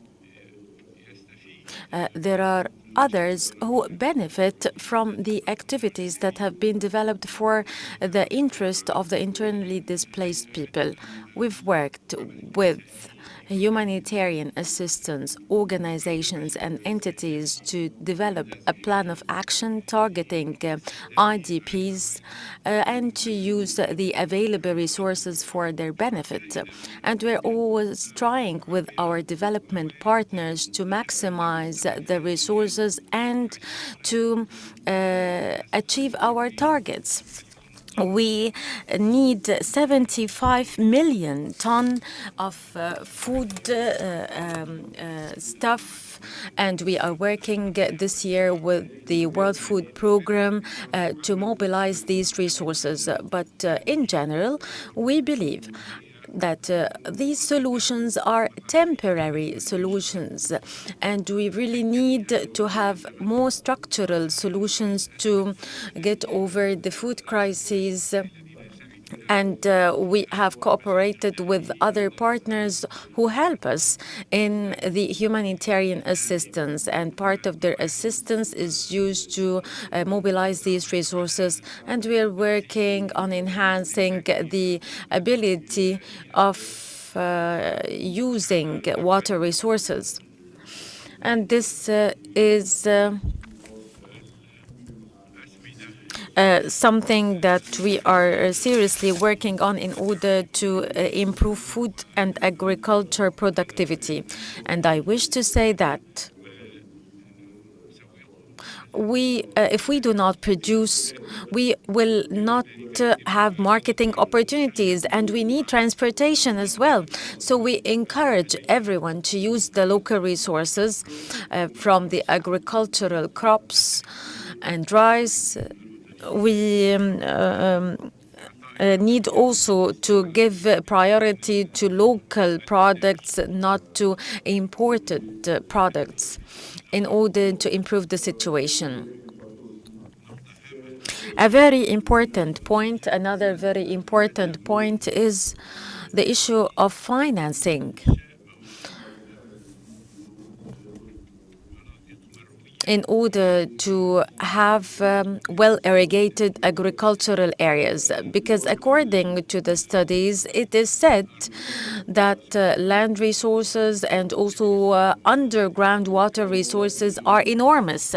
And if we best utilize them, we can reach 80 to 100 cubic meters of irrigation per hour, and this would be very helpful for agricultural productivity. So we are doing lots of efforts to increase agricultural productivity. In Burkina Faso, we have lots of food crises, and it takes two forms. We have the financial crisis, and there is another form for this crisis, which is the stored amount of food products and agricultural products. We need to enhance these two aspects, and we are hopeful that throughout the transitional period, we will be capable of responding immediately to all the demands. This is what we do to resolve the internally displaced people, and we're looking forward to collaborating with other development partners. Thank you very much. Just one comment. I think, Minister Noor, you have a governance meeting at 11. I was told so. I can imagine you may need to leave at some point the panel. Don't feel obliged to overstay. I'm doing a check-in. I want to say something before His Excellency leaves on Somalia. Sure. It's on. I would say this is more at my own experience. I've moved from the African Union to the ISDB and now to the UN, and Somalia has always been following me where I go. I was in charge of setting up the AMISOM mission when I was heading the administration. But in the ISDB, we went into serious, deeper looking on potential financing for Somalia's development. And we went with all these discussions with IMF on the debt headroom and on the arrears and the World Bank. And I remember very well on a deeper discussion with serious partners at the EU at that time. I think at this stage, Somalia does not need direct finance. There is enough diaspora from Somalia that can bring in financial resources. But they need some investment guarantee blanket that would promote it. No one will take a risk of the serious investors in a country where you do not have 100% peace and political stability, and you still have conflicts. Those who are willing to take the sons and the daughters of the country itself, the diaspora, who've lived for a long time outside, and they managed to accumulate some resources, they can come in because they know better their own country and culture. But even for those ones to come, they need to have some guarantee of investment.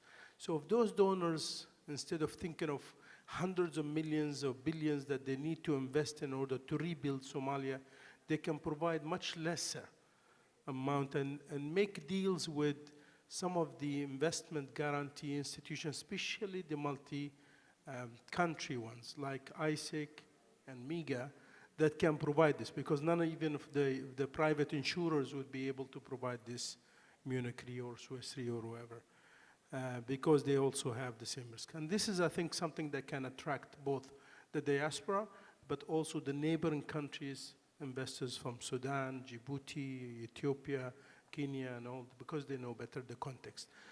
And this is the way it goes. I think the political leadership, especially at the high level, it is time to set up a date for ending the crisis in Somalia. They have to set up a target and a date so that we can reach all to it. A one road, I would always say on the regional integration, this is something addressed on the first day of this meeting, that connects Kenya through Somalia with the rest of East Africa, one corridor that have power and railway and road will transform the whole region of the Horn of Africa. I think that the potentiality is more than what we can assist today. I want to add one thing, Yannick, here. The 2007 economic crisis was called the triple F crisis, which was addressing at the time finance, fuel, and food. I think the economic crisis that the world today is hesitant to announce, although we're still going through it since COVID, is called the fourth F, or the 4F crisis, which includes those three plus the fertilizers. And I want to zoom into the fertilizers coming from the Food and Agriculture Organization, knowing the impact. We still have Russia alone now exports about 30% of the global fertilizer world market. And we know that to produce fertilizers, which is the highest consumption, and we call it the nitrogen fertilizers, the known fertilizers are the potassium, the nitrogen, and the phosphorus. The nitrogen one relies completely in its manufacture on gas, which means that an increase in dollar and gas prices will result in an increase in the fertilizer prices. Fine, what does that mean? From agriculture point of view, today our production, total production of food, relies from 40 to 60% on fertilizers. Why is that? Because we have less good quality water supply. It's much less in terms of the quality of the soil, and the soils are depleted, the minerals in the soil. So we have to top up the soils, which means simply if we don't use fertilizers at all, or we don't have them, we will be producing about 50% of what we produce today, which is not enough already. That is global-wise. Another dimension, most of what we see as an alternative source of our basic stable food, they still rely on imported fertilizers. So if a country today have an issue of importing food like Egypt that relies completely on importing food from Black Sea, and say the Black Sea region is turned into a war zone, I cannot import. Sorry, Abdul Hakim, but I'll connect with the governors are calling in.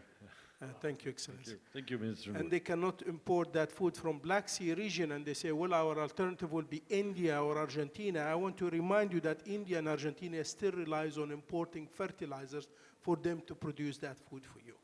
So it is an issue that has a ripple domino effect. One last point on fertilizers. Me and you as consumers will never notice the increase of price crisis, or fertilizer price crisis. It is the farmer who notices it at first hand. So when the price of the fertilizers goes up, because we don't buy it as consumers, the farmer will buy the fertilizers. Farmer will say, I don't care. I will add it up to the cost of the crops once I produce. What does that mean? That if the fertilizer prices goes up today, we will only feel it after the end of the season, which is 6 months down the line. So it's then when the tomato is produced and you become shocked and say, why this tomato was 20 pounds or whatever currency you're using in your country, and now it's 40 pounds, the farmer will tell you the fertilizer prices has gone up. And another, just a dimension to the complication of the conflict that we face today in the Black Sea. Many of the fertilizers that used to be produced in European industrialized countries, including Germany, France, and has totally depended on the gas supply coming from Russia. As a result of the crisis, most of these fertilizer producer plants have been shut down because of the lack of gas and the prioritization of using of gas for energy. All these countries that are heavily agriculture demand have turned to be from a fertilizer exporter to a fertilizer importer. There's more and more demand on fertilizers from other countries. The region where we are here produces by itself 30 to about 40% of fertilizers in the world demand. And it's very diversified because we have phosphate in Morocco, and we have potash in Jordan, and we have a good mix of nitrogen producers from the oil petrochemical plants in the region. But there is still a lot of a crisis that we anticipate, probably 2024, that fertilizers will be the main reason behind it. Sorry, I take you into a technical issue, but it is a food security issue that's affected by a very important chemical, that we depend today on our life to make our food from. Thank you. Thank you very much, Abdul Hakim. And actually, now that you mentioned this, we got a lot of red flags from our farmers in Syria on exactly the fertilizer price in the recent 6 months. They were warning exactly for this on a farm level.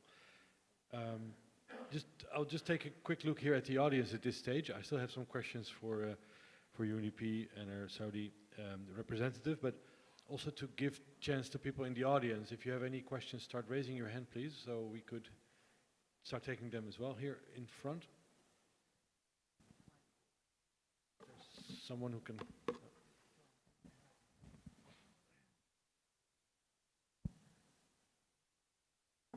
Thank you very much to the panelists. Really very intellectual discussion and the food for thoughts for everyone. I think I'm coming from the point of view of multilateral institutions which have both the knowledge as well as the resources. I think we need to think in terms of strategic investment in the agriculture sector, which should be based on two fundamental principles of the economics. It should be comparative advantage and competitiveness. If country approach will not work out in terms of addressing the challenges of food security and agriculture production, because the national interest is paramount, which is not based on the economic fundamental.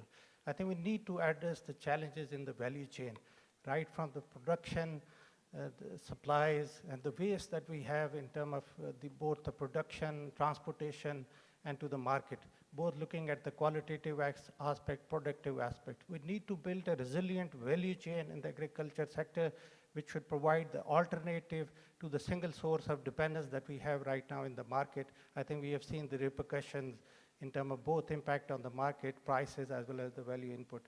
I think going forward, we need to discuss how the MDBs can play a role in terms of putting a strategic long-term investment in the agriculture sector to build a more resilient value chain right from the input to the production to the market. Thank you. Okay, thank you. And do you have anyone who wants to respond to this? Here, Minister, please. Alors, merci pour le commentaire. Pour ce qui concerne le Burkina, je voulais... As regards Burkina Faso, I want to say that Burkina Faso has large amounts of phosphate. We have between 2,400 tons of crude phosphate, and we could have started to exploit and make use of them, but we were delayed, and we made decisions. We were trying to find a partner in order to establish a unit for the production of fertilizers of natural phosphates. As from the point of view of the environment, they are not fertilizers that melt, and this is why they have great benefits. We are starting to have feasibility studies in order to reach this aspect, because there is a competitiveness that we have, and the phosphate contents of Burkina Faso are of super quality. And if everything goes well, Burkina Faso should be an exporter of fertilizers, and that is if we start this process. Also, we have arable and agricultural lands reaching 2,000 hectares,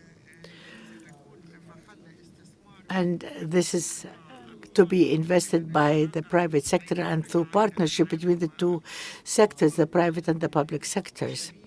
And every partner in the private sector provides us with 30% of its areas to the smaller farmers.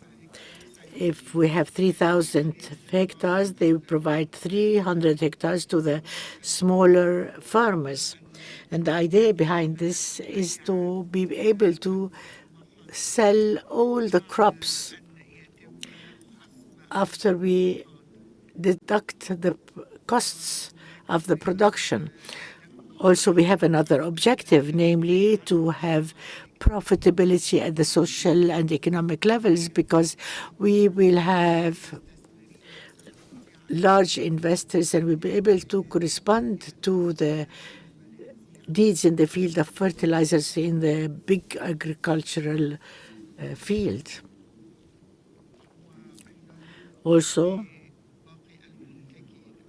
this is beneficial to all producers. I only want to say that with regards the production of fertilizers, we have a comparative competitiveness, competitive element, and we can export the fertilizers to the different countries of the Sahel which are in need for those fertilizers. In front from IsDB team. Thank you so much. It was, excuse me, an interesting discussion. I just wanted to point out that access to sea and long coastlines, I think the point was made by our Somali minister. I think that can contribute to food availability and accessibility and even adequacy, to borrow Dr. Alwaire's words. However, I think rising mercury levels and pollution that is affecting the sea poses a serious danger to this supply of food. Is this issue being adequately and consciously being addressed or not? Thank you. Abdulhakim. Thank you. I think I heard you talking about rising sea levels. Rising mercury levels in the sea. Well, of course, using chemicals will result in increasing pollution on the lands. And this is why we highlighted the need to invest in technology in trying to reduce the impact of these chemicals. Now, today there is enough standards come from the Codex Alimentarius, which is the commission led by FAO and WHO. And the reason why WHO is involved with FAO is because of that health aspect as well. That sets the specifications of fertilizers and pesticides that we should use throughout the value chain and the supply chain for agriculture. I think countries, and this is where we go back, they need to have the systems in place in order to monitor what they are actually importing, what they are producing, and how each of these chemicals are used to minimize and reduce the pollution. The worst that can happen is that you would have a pollution of the soils or the groundwater that would make it, render it useless for the countries that are already losing arable lands in terms of population increase, urbanization, and then also the climate effect in terms of drought and all. Some of the technologies, and I mentioned earlier, hydroponic can replace a lot of these challenges, because hydroponic is also called landless farming, where you can produce most of the basic foods using indoor system that without land, that still produces good substantive, and we've seen many of the GCC countries investing heavily on this technology, which is producing their food. Of course, controlling pollution is a big topic where the environment sector takes in, and I think there's enough knowledge at the moment to monitor and make sure that this does not impact heavily on our side. Maybe one other point we need to, and that is based on the previous question, to pay specific attentions at country level to supporting small farmer holders. Still our food depends heavily on small farm holders production. All these big companies, they didn't even reach 20% of the total production worldwide. Still more than 80% worldwide is produced from small farmers. And that's family farming and individuals who inherited lands. Unfortunately, these are the most vulnerable communities by drought, by prices, by fertilizers and everything. And then we need to have a specific attention. I know that ISEC had a session on food security. We've discussed it at COP22 with ISEC in Marrakesh on addressing the issue of ensuring small farmer holders against climate change. And there are challenges, but at least there are ongoing discussions, because what is needed now and missing is data. And I had discussions with the AgFund CEO 2 days ago about how can we provide enough data to the insurers to be able to insure small farmers against climate unpredictability. So that is because the insurers say we have no problem to insure a farmer against their productions for their season. But we need to have enough data to make sure that we mitigate the risks as much as we can. And if the rain doesn't come and it's a dry season, then we can compensate farmers based on a real data that we have. So we want to engage as a FAO with the UN system to provide the real-time data that allows the insurances to provide more cushions to the small farmer holders. If we don't do that, we'll be losing more and more of our land, we'll be losing more and more of our capacity to produce our foods, and the result will be just worse and worse. Thank you, Abdul Hakim. One gentleman here in front and one there in the back. And I think we're slowly drifting to the end of the session. Thank you very much. Coming to the main point raised by Dr. Hakim related to availability and affordability, whatever initiative we are doing or program related to MDBs, promoting production, domestic private sector or domestic commodities production, there is one missing gap. And I think we really need to have a call for proposal as we are developing this food security response program. We need to have a fertilizer response program. Whatever we are doing, the one who is suffering is the smallholder farmers. We are producing raw materials to just produce fertilizer, but we are exporting these raw materials, mainly in my country, in Senegal, to India, Burkina Faso as well.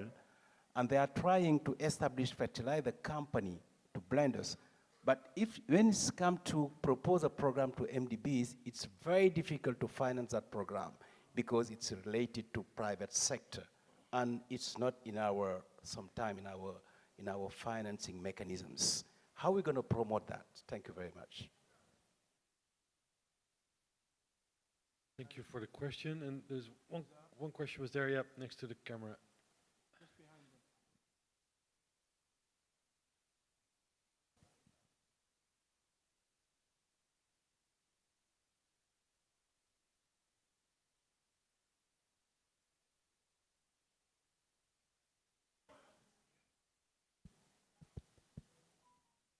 Bismillah. Thanks for the panelists for the excellent discussion being made. I mean, there's a lot of discussion being made on the food security and the driving, reasons for this insecurity. I just want to come from another point of where the real, reason for the food insecurity and what's causing mostly those affected by the food insecurity. So here we have, for example, those affected by the climate change are those less contributors to the mission. Those affected by the conflict are those less involvement in the conflicts. And also when it comes to the poor governance, those affected by the food insecurity and all that problems being misrepresented in the governments. Here, even the discussions that we have in here are not necessarily representing the solutions needed by those affected by this crisis. Here, what I mean that the local communities, the local people, those affected by this crisis, are not, well represented wherever being discussed their problems, their crisis. So, to which extent, that the local people, the local communities, should be heard their voices in the platforms that been discussed their problems. Here we cooking solutions. We discussing solution for big problems, but do we ask ourselves how many those affected communities being those are here or well represented. It's good we have, governments represented from those countries, but the local communities, the local organizations, those deal with this crisis every day, being well represented in here and other platforms where those discussions take place. So I think sometimes we discuss a solutions, but that, if not, may become harmful to those people, it may be less advantage to those people. So actually we need that point being well discussed. Thank you. Thanks for your question, if I may, because we also have still one question for Saudi at the end. I think you have a presentation about a Middle East initiative to end with. On the question of how to involve the local community in decision making, is any of you want to react to that? You also want to react to that question? Mr. Elanesi? Well, that's very important, and I think in SGI we consider the local community as one of the partners, and we engage them, we start engaging them in a lot of the activities, especially in the regions and in the villages. So we did not ignore them, and of course the government's role and the private sector role is very important, but the private sector, the NGOs and activists and also local communities is very important. So we have a big partner as one of the enablers in the Saudi Green Initiative, engaging them and also capitalizing their knowledge, and also to learn from their knowledge, and also for the development of the small area, especially in the mountain terraces and others. So they are a big partner in general, and we consider them, they are very important. Okay, thank you very much. And maybe over to UNDP, and then, yeah. Sorry, do you also want to say something? Okay. And then we'll end up with the video and the presentation of Saudi. That's a very important question. You know, in 2014, I had the privilege of going to Barawe when it was so, recently liberated. And I think you're from Somalia, from Al-Shabaab. And the local administrator there that I had the opportunity of speaking to said something to me. He said, "You always come for assessments. You all come for assessments.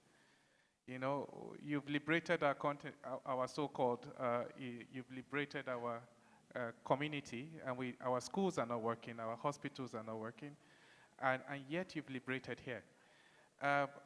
If you really want change, there are certain investments that we need to make. We also need to listen, because there's a lot of intelligence that comes from local communities that we are not harnessing. And I think on the basis of that, I would want to make 3 recommendations.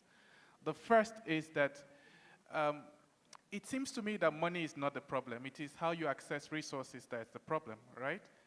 And therefore, and this is a conversation that we had in COP27, that it's time for us to start supporting local communities and supporting local capacities with project preparations, right?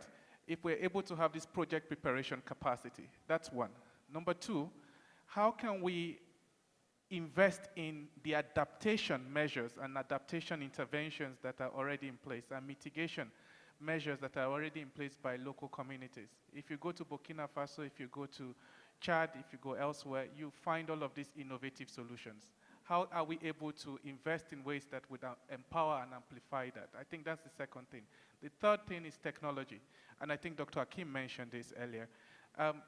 It's not enough for us to just talk about technology. I think the aspiration for us is for us to promote food sovereignty. And one way of doing that is to deploy technology in ways that would conserve the soil, conserve water, and increase food production. If we're able to do that, I think we can have the desired outcome that we desire. And we look forward to collaborating with you all. Thank you. Thank you very much. And Minister, last reaction. Juste quelques mots. Alors, je voudrais... I wish to raise the following points. the West Africa region, in the Sahel region, we have strong agricultural organizations comprising farmers. And during the negotiations carried out by the WTO, we used to think that we used to describe them as potentials. They were able, when negotiating with the WTO, to negotiate. And some of those institutions and organizations asked for a fund for agricultural development. They exerted great efforts in order to reach that objective. And naturally, we do not deal with this in such organizations, but in the negotiations, in our exchange of opinions. When those organizations are given an opportunity, they provide a lot of ideas in relation to the fertilizers. I want to say that Burkina Faso is seeking seriously to develop, through adoption of a system based on its potentials, with the assistance presented by its partners, so that it can develop in the field of fertilizers that are directed to the farmers of Burkina Faso and to the smaller ones. Today, the ton of fertilizers reaches about $150,000 US. But if produced locally, its price will amount about $5,000. That is, the price would be competitiveness and would be useful to every circle, particularly for the producers themselves. If we meet the local needs, we will be able to start the process of exportation, but we underline the importance of local production, and the local farmers take priority. Thank you. Green initiative with some hopeful, maybe some hopeful last words or presentation from you before we have to leave the room. Actually, Evan, we have a video if we could show it if there is a time, but it depends about the. Yes, so it seems we do have time. So I think we can then conclude with your video on the Middle East Green Initiative. Yeah. Middle East Green Initiative. This is what we call it really the regional ambition initiative. That's to plant 50 billion trees and to restore 200 million hectares in the region. So it's been announced in 2021, and there was a lot of efforts from our colleagues. They are working together with an international organization, and we would also thank the Islamic Development Bank, FAO, UNCCD, and other international organizations helping also our colleagues to set up and to help also for the governance. And there's also a member states that also they participate. And also we take this opportunity also to thank our governments, that the Saudi governments, they committed for 2.5 billion trees, 2.5 billion US dollars to set up or to host the secretary. And also so far the governance of the Middle East Green Initiative, it's been announced, and there is also steering ministerial council, and there is a steering committee, and there is a secretary. So we capitalize a lot that the Middle East Green Initiative will help a lot of the regional country also restoring their lands and to enhance the vegetation cover and to improve the, I would say, the food security in general, a lot of those countries. So that's a big ambition, and hopefully we will see and we will harvest the result soon, inshallah. So this is actually what we want. And for more information and especially in the Middle East Green Initiative, Mr. Ahmed Hariri is around, and he will be available to answer any clarification. فأعلن اليوم عن استهداف المملكة العربية السعودية بوصول الحياد الصفري في عام 2060. To many, it is a dream that seems impossible. A desert-covered nation seeking to lead the world in green transition has embarked on one of the most ambitious endeavors in the history of mankind. We need to attend to climate change.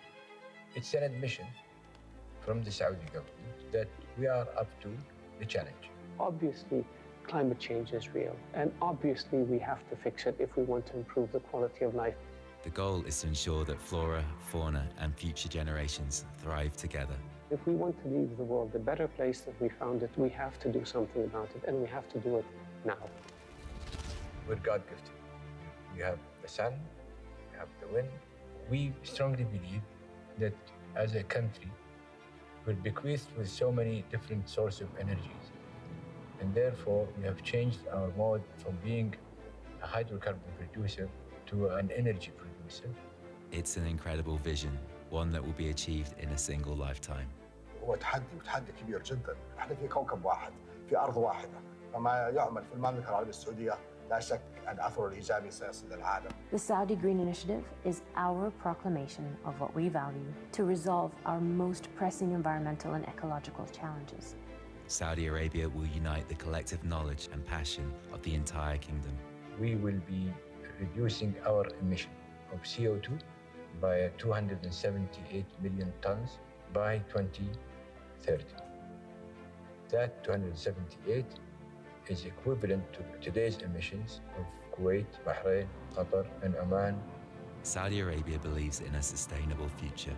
The kingdom is acting to reduce emissions, power the nation with renewables, and invest in the innovation and development of sustainable energy sources, such as clean hydrogen and synthetic fuels. This is an agenda that is driven by youth that want to live better days and nights now and in the future. No such effort has ever been undertaken before on such a large scale. When we each embrace behaviors and activities that promote greater environmental protections, we create the foundations for change and progress. Species extinction is a very real and dangerous reality. It's a global concern, and the kingdom is taking responsibility for that and demonstrating our leadership. Perhaps the most ambitious objective is the widespread afforestation of Saudi Arabia. 10 billion trees must be planted, and their survival ensured in a country with the world's third lowest rainfall. The ambitions are big, the resources are big, and the results will be tremendous. Groundbreaking research will enable suitable native species to be planted in ideal locations. While Saudi Arabia is well known for its vast natural resources, many are unaware of its diverse ecosystems. Our world is interconnected, and all life matters. The Arabian leopard nearly became extinct in the 1960s, and it was all but lost for decades. And now, against all odds, it's back. An abundance of unique flora and fauna have made their homes in the kingdom's deserts, wadis, mountains, and mangroves. Soon, a third of the country will be declared as protected wildlife reserve, a line in the sand that will redefine Saudi Arabia's relationship with the natural world forever. Our objective is to preserve our planet. No country can do this alone. We have to do it together. We know what we're protecting. We know the importance of preserving our natural wonders. It has only been 12 short months since the Saudi Green Initiative was launched. The efforts are already bearing fruit. We ask ourselves, if we are good and have the wherewithal and the endowments, why can't we do all of the above?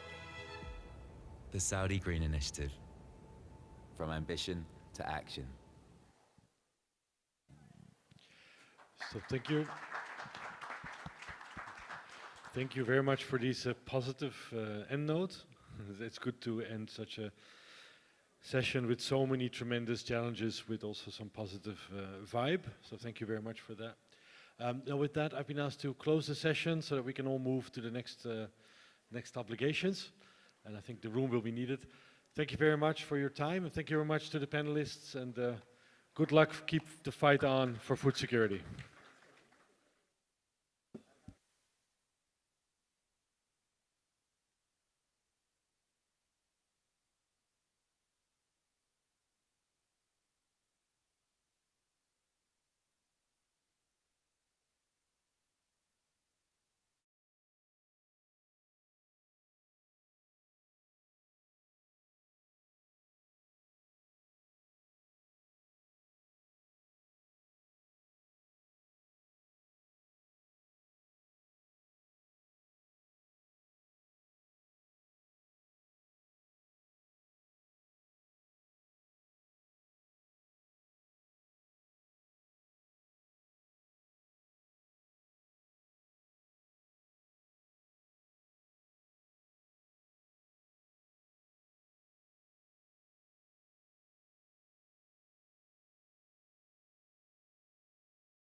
from the center of one of the most magnificent civilizations on the face of the earth that has inspired millions of people all over the world, from where